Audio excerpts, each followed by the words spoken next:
Hello everyone, Larry here at the Farmstead Way, and one of the guys on here wanted to ask about my home gym, so this is what I have.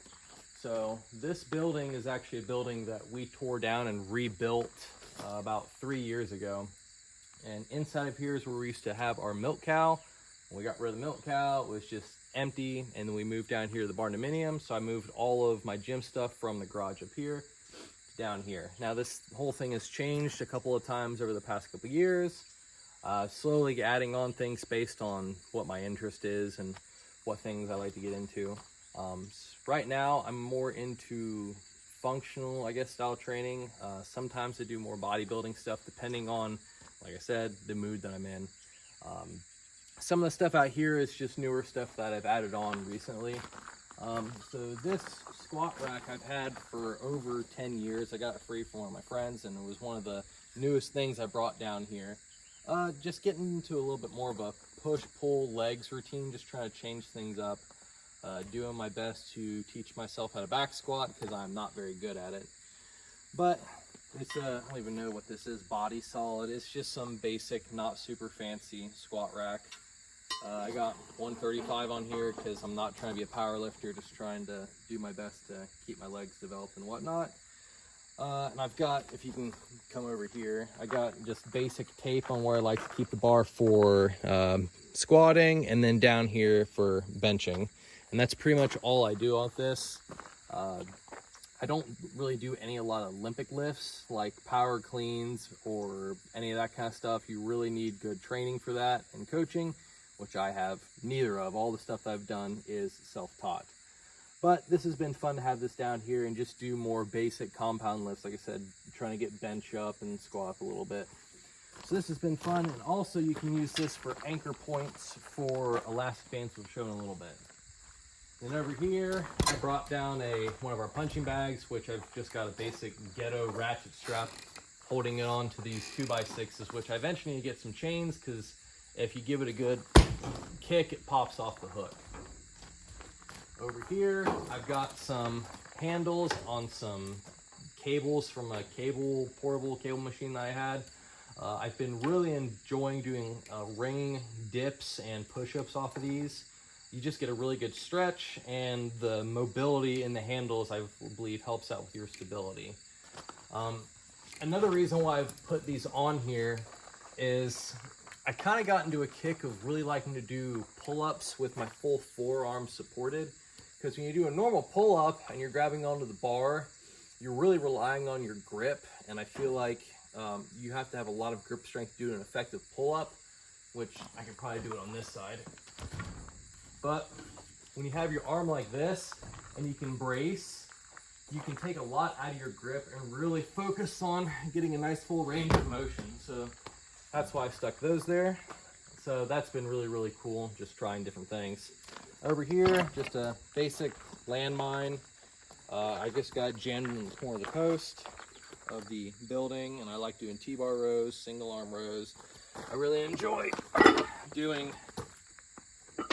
single arm presses with it. And single cinder block works really well as a jack. So that's all the outside stuff. Now if you come inside, yes, it's destroyed, but like I said, this is a barn. This is real life, so gotta have some place to put all my junk. So if we start over here on this wall, I've got a random spud bar that's not for working out. Just different bars I like using. I've got a couple of camber bars, I think it's called easy curl bars, a shorty straight Olympic bar, some lat pull down bars that hardly ever get used. And something I've been really getting into lately is the possibilities of using these old standard bars. They're obviously thinner than the Olympic style bars, and they're lighter, but I like the way the grip feels for doing things like overhead presses and bent over rows and things like that. I just like the way it feels. You just gotta be careful because a lot of these are cheaper. Like this one's 2 pieces that are pinned together. So eventually that's gonna snap apart, so you just gotta be careful. On this post, I got eyelets and carabiners with get you some Pat McNamara elastic bands, if you want to go out in front there, which I really, really enjoy for doing any sort of pulling motion, pushing motion, and transverse plane of motion, which I really feel like the transverse plane is the one that gets neglected the most. That really helped develop my core. If you're trying to be some kind of physique bodybuilder person, you probably shouldn't do it because it will make your waist thicker. So if you're trying to get a really small waist, to have a big shoulder to small waist ratio, maybe not do so much transverse plane motion, but when you do a lot of manual labor and stuff like I do, you want a lot of core strength, especially if you, I'm trying to think of something like, if you have to take something like this and throw it, that's all going to be power and transverse plane motion. Then over here, we got a Bob dummy who's seen better days. All of the screws in it have been stripped out, so if you give him a good kick, he comes up off the base. And then over on this wall, which is filthier than all get out, I just got clamps, some standard bar clamps. Goodbye. We recently just got some of these, which I've been playing around with. They're straps. They're made for Olympic bars, so it literally takes almost all your grip out of it, which, on one hand, it can be cool if you just really want to focus on your back, but the limited, your overall strength and ability is really determined on your ability to hold something. If you can deadlift 1,000 pounds, it's fine, but if it, rips it out of your hands at 800 and you have to strap it over your hands, are you really lifting 1,000 pounds? Not really. Then I got an old tire and a mace. I love just doing sledgehammer hits. Once again, transverse plane motion, doing on both sides, and axe hits. That is such a fun thing to do. This is I think this is a 15-pound mace. I think it had it on here. It's not on there anymore. And then I got a big boy 25-pounder, which you can't really do mace hits with this, but you can do some of your, I can even do it around the world stuff, which that's almost too heavy for me to really do anything. So I normally just do big sledgehammer hits. Got a good old V-bar for T-bar rows. And then come to my Smith machine. Now this had at one point a bunch of cable attachments to it, but I never used the cable attachments. So I just took a Sawzall and cut them all off. It had cables and pulleys and stuff going to it. Yes, I'm talking about fitness, smoking a pipe. And I just took them all off. It wasn't useful. This also has a squat rack on it, but I tried to squat in here because this floor is dirt and none of it is even. It slopes downhill. Even like right here on this rubber mat, you can tell where I've deadlifted and dropping the weight. It's literally put dents in the ground and the ground's not level. So if I do any deadlifting and stuff, I try to do it out in the driveway. Some jankety bench I've had forever that I need to repair. It's falling apart. And then I don't know if you can see it over here. Yeah, probably have to come to the other side. So right here, you can tell where I've dropped weight a little too hard on these hooks. And it literally sucked it down into the frame because this thing's kind of cheap. So just be careful. Things that would get you kicked out of your own gym, but you're allowed to do here. Another thing I love though on this is the pull-up bar section on it. I love doing pull-ups off of this. Once again, you get that forearm brace on here, then you have the normal bar, and I actually stuck an old standard bar in here. Once again, just for grip, and you can really get your hands out wide, because one of the things that I really like to do to develop my back is to get really wide. You can even go on the outside of these, just a wide grip pull-up, go down, come up, and go slow. I think I can do about 8 pull-ups in a row clean. So that's really helped develop my back, and it's just comfortable. And a lot of the things with fitness is just finding out what's comfortable and what works for you. If there's certain exercises that hurt too much or you're uncomfortable doing them, don't do it. Like, I do not do heavy back squats. So when I was a teenager, I was doing squats on a Smith machine in the gym, and we loaded 405 onto it, and I did a few reps, and I'm pretty sure I started a hernia going on. And there for a while, I would do any sort of heavy squat and feel just pain right along my belt line. I was like, nope, no more of that. So I'm just now slowly getting weight back up on that, but I really don't focus too much on heavy squats because I'm not a power lifter and numbers really don't mean much to me. Then over here is a big old pile of dumbbells. I only have up to 50 because dumbbells are obnoxiously expensive. They're like $2 per pound, so I don't, I'm not going to spend $140 on a 70-pound dumbbell. I wish I had heavier, but until something comes up really cheap online, I've got what I got. So I got everything from 5 up to 50. There's a couple of weights I don't have. I really think 35-pound dumbbells are useless. 45-pound dumbbells are useless. 30 is a really good weight. 50 is a really good weight. For certain things, 40s are nice. And then I've got a set of 30-pound kettlebells and 50-pound kettlebells. And I think I got a random 20. No, that's a 20 and a 10. So just depending on the mood, I'll do more Joe Rogan style kettlebell workouts or do dumbbell complexes and things of the like. And over here is the good old, covered in spider webs because I haven't used it in a hot second, PowerTech Leverage Swing Squat. I really like this thing. It's been welded on a few times by the previous owner. I really enjoy this for squats. I haven't used it for squats in a while because I've been focusing on back squats out in the driveway. But I really feel like this is an easy way to get into some weight. There's a moth stuck to a spider web. So you stand in it, you can get a really good squat. The only thing I don't like is the way the platform is. It just kind of puts you sometimes at a weird angle. So if you go super heavy, you really have to be mindful of your body position. But my favorite thing to use this for is a Viking press. So I've got just underbelly tape on here because the staples were starting to pop through on the padding. So just coming through and doing regular presses, or I've even done clean presses with these where you come down, you hold your hands, you come up and you push, and then you can even get a really good lat strap. Come up. And then obviously if you can throw a bunch of weights on here, if it moves about, you can use these handles right here for the grips for anchor points. And then I've just got odds and ends stuff. I got a hex bar, which I haven't used in a hot second. Probably should use that sometime here soon. I've been wanting to do something with that. I just have to be really careful. Right now, there's certain lifts that agitate one of the ribs in my back. So when your spine comes in, your ribs attach. I feel like one of the ribs right here likes to pop out if I do too much of a upright row. If I do a bent over row, I'm just fine. But the more I do rows that are like this, that are not totally vertical, because vertical upright rows don't bug me. But if I do any kind of lean, it tweaks my back, and that thing, sometimes it'll do that. And when you're not a fitness influencer, and you're a normal person that has to go to work, take care of family, take care of kids, the last thing you're doing is gimping around with a bad back.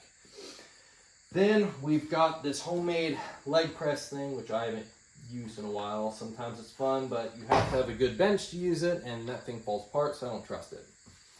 Then over here, just my collection of 45s, which we found a lot of this stuff online, Facebook Marketplace, online auction sites. They get rid of this stuff cheap because these things are really expensive, and you'd be amazed how much of this stuff you can find super cheap online.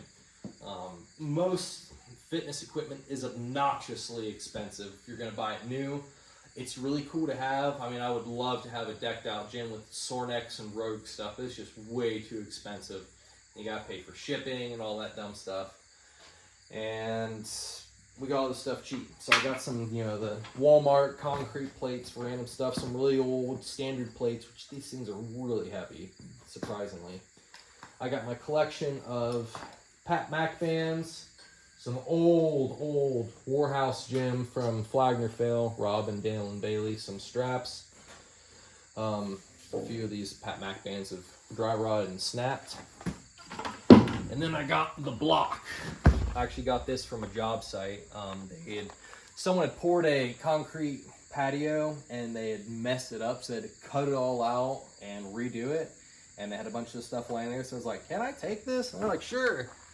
But it mainly just acts as a step for the kids to get up here, but sometimes I like to take it and do some good front squats with it. I'm gonna actually use this tomorrow because tomorrow's leg day. And that thing weighs at least 70, 80 pounds, so that's really fun to do for that. Then up here, I've got some mechanic gloves. These are the fast fit. I got some MMA gloves for hitting the punching bag. And my wife bought me this Wolf Tactical Sandbag block. I've got to actually fill this thing up. She bought it for me for Christmas, I think, last year, and I just not gotten around to buying sand or gravel to put into it, which I need to do that sometime. It'd be fun.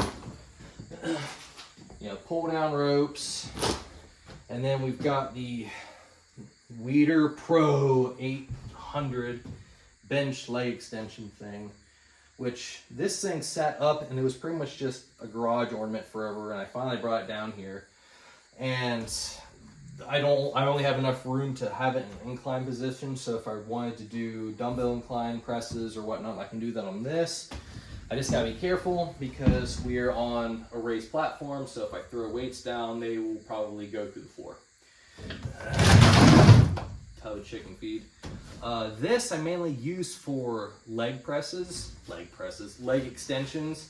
I think I got, I've just stacked whatever on there. Some standard plates and a couple Olympic plates are just kind of rattling on there, but you know, really like leg extensions. I know leg extensions kind of seems like a sissy leg workout for some people, but I really enjoy them. And then something I also like to do, if I can find the strap real fast, if not, I'm like, okay. So something else you can do with this is for lying leg curls. Something I like to do, let me take this carabiner off. And this is, like I said, one of the fun parts of having your own gym, is you can attach random stuff to this if you twist it, and all of a sudden you've got a rowing machine. You know, people talk about squatting or curling in the squat rack. Well, how about doing rows at the leg extension? This is really good for stuff like that.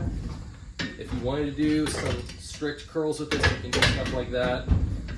This is really, really nice, like I said, for single arm dumbbell rows. You can stick your knees up here, and you do get to an apex where you lose the squeeze, but for negatives, if you hold on to this and really get a good lap squeeze when you got some weight on it, it's one of the best feeling back exercises I've ever done. And you can use some of the other attachments if you want to do two arms, or if you want to hold it up here, especially like so when you get a lot of weight, you lean forward a little bit and get your upper back. So just being creative in the gym. When you have your own gym, you don't have to worry about people judging you, and you can do whatever. If you want to curl on the squat rack, if you want to do rows on the leg extension, if you want to do walking handstand push-ups with no pants on, you can do whatever. And the last piece of equipment that I've actually been using a lot is this brute force bag. At least I think this is brute force. I don't know who it's by. I think it's a brute force bag. If not, I apologize. Anyway, it's supposed to be a 45-pound sandbag, but I have no idea how much it weighs. I really need to weigh it because I filled it full of rubber mulch and then it wasn't heavy enough, so I started sticking small, like 5-10 pound plates in there just to beef it up, which you can hear them rattling around in there when you use it. But one of my things I've been doing every week is I call it the walk. So I get up in the morning, I put on my plate carrier that's got some AR mags in it, some armor in it, and with all that stuff on, that's about 45 pounds. And I throw this 60-pound sandbag over my shoulder, and I walk from my house all the way down to the main road and back, which it's 1 mile one way. I've timed myself, and I can make it from here a mile down the road in about 24 minutes. So I'm trying to improve my overall time. But that's been really good for, I feel like, leg development, overall cardio, and it's a really good way to clear your mind in the morning because you don't have to think too much. You just grab the weight and you start walking. Now, my normal workout routine, I'm gonna jump down here, is right now I've been doing every other day. So I wake up in the morning around 5:45, and from 6 to 7, I try to work out. I have small children at home, stuff I have to take care of, so working out when I get home is almost non-negotiable because I got other things I gotta do. But I just get up early in the morning to work out. Now, if you notice, this barn is wide open, and I work out all year long. Well, if it's raining, which I feel like hasn't rained here in forever. You're pretty well covered inside. Sometimes I'll do stuff inside if it's really raining hard, because this barn leaks like a sieve. I need to go through and plug up all of the old screw holes in the metal. But whether it's July and you wake up and it's 75 degrees, or it's dead middle of winter in January and February and you come out here and it's 18 degrees, I'm working out. You just layer up. That's why I've got these gloves out here, because when it gets to November and December, the metal in here gets so cold it hurts to hold with bare hands. So I wear gloves, which it's been nice, obviously, because it's summer, spring, fall. You don't have to layer up, but like I'm talking about muck boots, thermals, a hoodie, a vest, toboggan, gloves, bundling up totally, and I'm still getting workouts done, whether it's dark and snowy or nice and sunny and warm. So this is my home gym. Like I said, most of the stuff in here was bought secondhand. A lot of the stuff is not really gym equipment, like concrete blocks and old tires and stuff. But it's all about having fun with it, making do with what you have, and making do with what you can afford. You'd be surprised how cheap you can set up your own home gym. It's nice because I don't have to pay memberships. I don't have to worry about people hogging machines. You don't have to worry about idiot gym bros or stupid gym hoes wearing exercise lingerie, just taking pictures of themselves all the time. It's a hardcore hometown gym, or homestead gym. This is my sanctuary, and I love it. I use it all the time, and hopefully someday I can get my kids out here and get them exercising. So if you have any comments, anything you want me to talk about more about fitness stuff, just leave a comment down below. Like, share, and subscribe so it lets YouTube know that people actually enjoy this content. And I'm Larry Ben with the Farmstead Way, and you all take it easy.